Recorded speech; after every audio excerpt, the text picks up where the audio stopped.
There's really no deal that the U.S. Attorney's Office can offer, and it's certainly not one that Diddy will accept. It would involve decades in federal prison. We're talking. Music mogul Sean Diddy Combs back behind bars, a magistrate judge denying him bail, saying that there were no conditions that she could conceive of that would make her confident that he would appear again for other court appearances. The judge saying, "My concern is this is a crime that happens behind closed doors." The day will come when we will name names other than Sean Combs, and there's a lot of names. It's a long list already. And of course, I already know who some of these individuals are, but because of the nature of this case, we're gonna make damn sure that we're right before we do that. Y'all won't believe the absolute chaos erupting in Diddy's world right now. This high-profile case has everyone's jaws on the floor. And honey, the authorities aren't just watching, they're watching with a magnifying glass. And trust me, their suspicions, totally justified. Get this, not only was he allegedly reaching out to victims at the start of the case, like seriously, but now he's been caught red-handed trying to contact witnesses.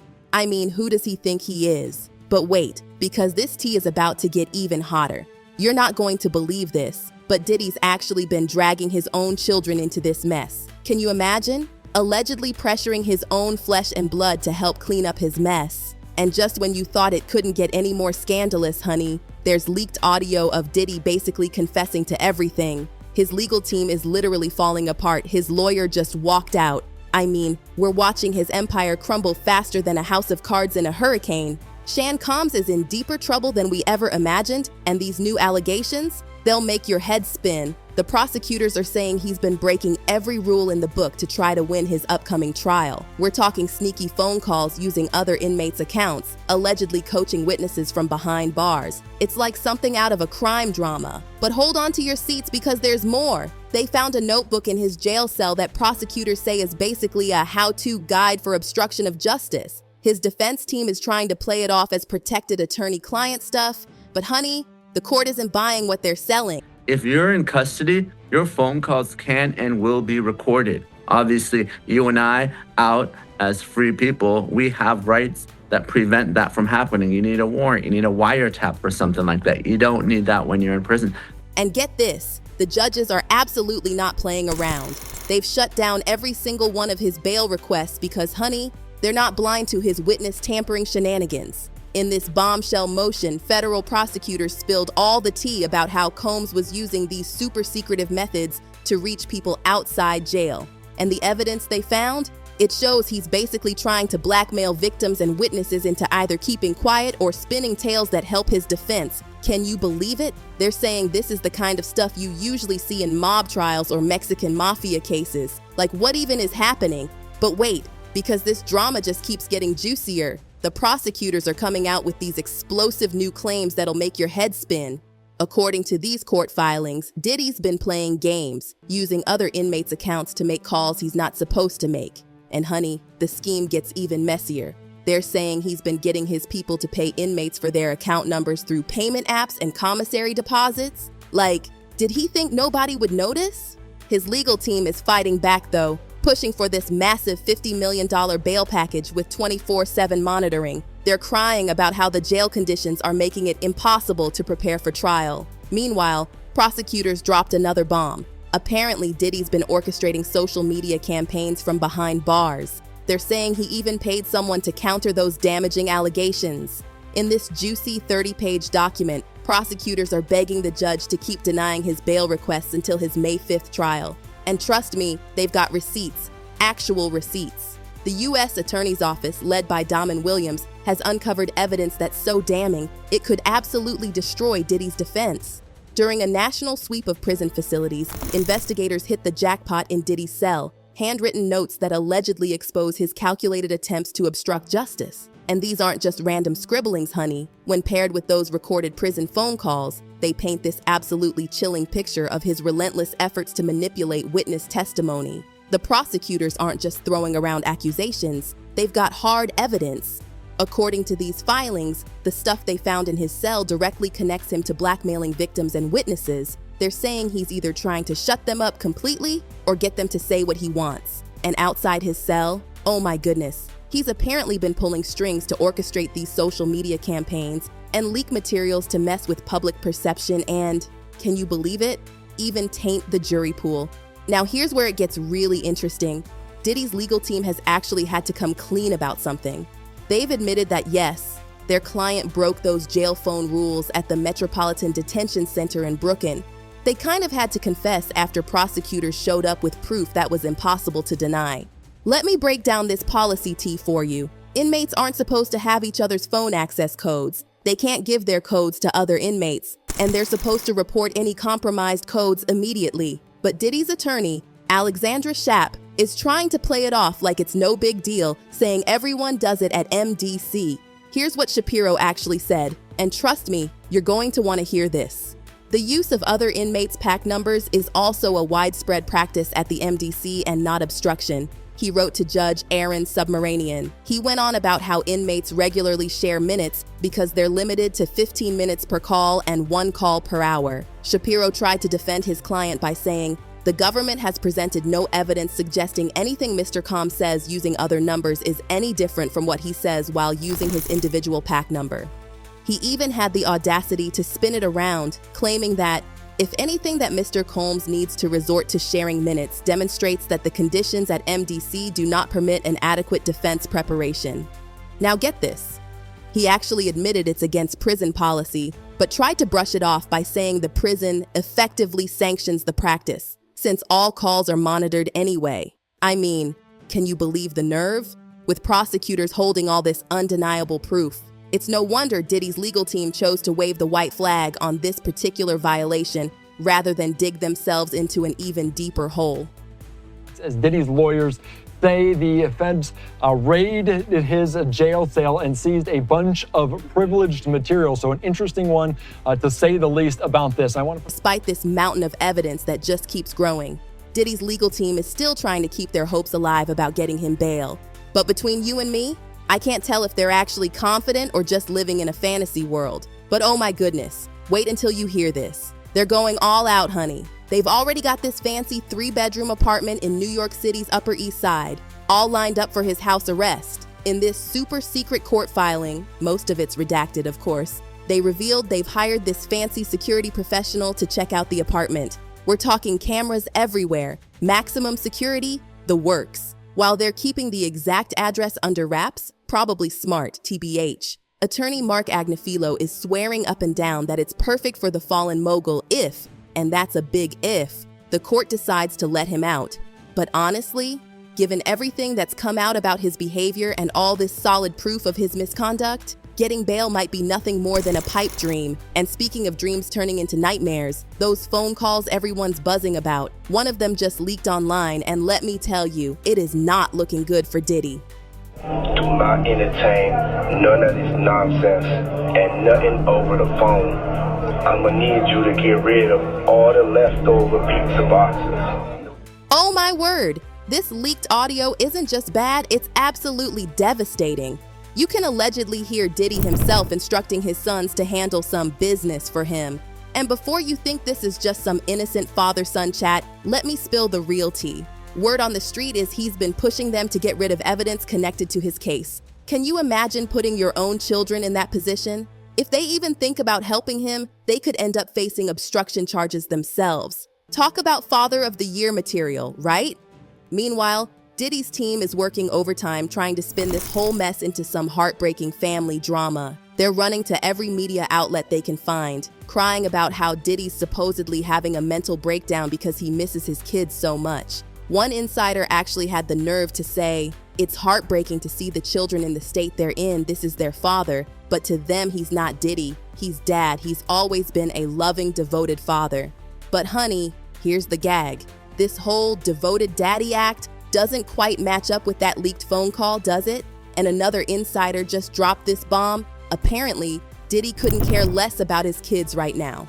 They're saying his real focus is on winning the game and having the last laugh. I mean, seriously? The prison isn't buying any of his celebrity status nonsense either. According to insiders, he's being treated like any other detainee awaiting trial. Like all public figures in his position, he was placed on self-harm watch as a precaution when admitted to the facility. But wait, because this story just keeps getting wilder. Between those seized notes from his cell sweep and this leaked phone call that's spreading like wildfire online, Diddy's world is absolutely imploding. His lawyers, they're jumping ship faster than rats from a sinking yacht, realizing this case could absolutely destroy their careers too. But hold on to your seats, because just when you thought things couldn't get more explosive, we've got bombshells dropping about Kim Porter's mysterious death. For years, people have been whispering about what really happened, and now someone's finally talking. Courtney Burgess, who was super close to Kim Porter, just stepped into that courtroom and dropped revelations that could absolutely destroy what's left of Diddy's empire.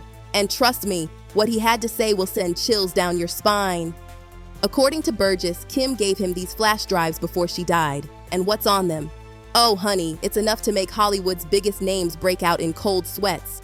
We're talking about videos, documents, and get this, a manuscript Kim was working on called Kim's Lost Words: A Journey for Justice from the Other Side. This wasn't just any old memoir, darling. This was Kim's way of exposing every dark corner of Diddy's world, from shocking footage of his infamous parties to connections with high-profile celebrities in some very compromising situations. Burgess says these drives could shake the entertainment industry to its core. 8 celebrities at Diddy freak-offs or parties, and that 6 were males, 2 were females. The drive also included a manuscript of an alleged Kim Porter memoir, a memoir that her 4 kids insist is fake. But wait, because it gets even darker. According to Burgess, some of that footage allegedly shows underage individuals at Diddy's parties, and they didn't even know they were being recorded. If this turns out to be true, we're not just talking about careers ending. We're talking about entire legacies being destroyed. And the reason Kim handed over these flash drives to Burgess? Pure fear, darling. According to his testimony, in the months before her death, Kim was absolutely terrified for her life.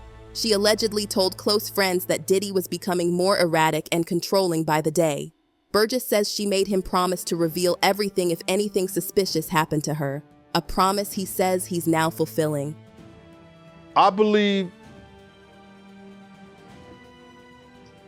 that opioids addiction changed his whole life and changed who he was. He's quietly an addict. Why did Kim give those flash drives to Burgess in the first place? The answer will break your heart. According to his testimony, Kim was living in absolute terror during her final months. She was convinced, completely convinced, that if anything happened to her, it wouldn't be a coincidence. Burgess revealed that she confided in a small circle of friends about Diddy becoming increasingly paranoid and controlling. She made Burgess swear that if anything suspicious ever happened to her, he would go public with everything on those recordings and in that manuscript. Now that she's gone, Burgess says he's simply keeping his word to his dear friend. Do I think every man possibly is capable. I think he's very capable of doing it. It's in his character. That's who he is. That's what comes with power. That's what comes with arrogance. That's what comes with, what makes him, power. That's just the selfishness that make you be like that. With Burgess's explosive testimony and these mysterious flash drives suddenly appearing, we might finally discover the truth about what really happened to Kim Porter. The anticipation is absolutely electric. That the detectives did not even view the body in the bed where she died at. That the coroner had already removed her, pronounced her dead, and told the detectives that it was no foul play. And if that is true, as I've heard it, and we read certain things on the internet about it, that case needs to be reopened. We know that Kim, and it's in this is in the documentation, shout out to paperwork.